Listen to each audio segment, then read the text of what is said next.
اعوذ باللہ من الشیطان الرجیم بسم اللہ الرحمن الرحیم رب اشرح لی صدری ویسر لی امری واحلل عقدۃ من لسانی یفقہوا قولی ربنا زدنا علما اللہم فقہنا فی الدین آمین یا رب العالمین۔ اعوذ باللہ من الشیطان الرجیم بسم اللہ الرحمن الرحیم۔ کل ہم نے سورہ آل عمران کی جو آیات ہیں آخری ان کو پڑھنا شروع کیا تھا، اور انشاءاللہ آج اس کو پہلے مکمل کریں گے اور پھر سورہ نساء جو ہے وہ سٹارٹ کریں گے۔ ہم نے آیت نمبر 195 تک جو ہے کمپلیٹ کر لیا تھا۔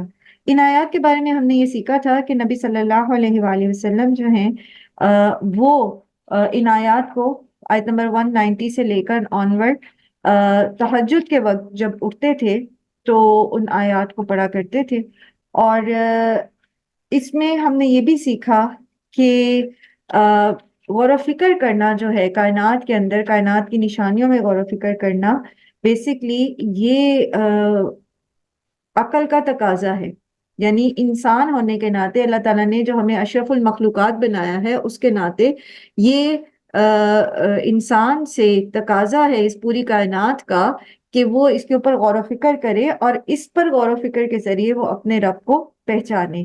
اور نہ صرف یہ کہ اللہ تعالیٰ نے کائنات کی نشانیاں دیں، بلکہ اللہ تعالیٰ کی یہ خاص مہربانی انسانوں پر رہی کہ اللہ تعالیٰ نے صرف انسانی عقل کے حوالے اس کو نہیں چھوڑا، بلکہ پھر اللہ تعالیٰ نے اپنے رسول بھی بھیجے۔ جیسے اس میں آپ نے پڑھا نا کہ ربنا اننا سمعنا منادیا ینادی للایمان ان آمنوا بربکم فآمنا۔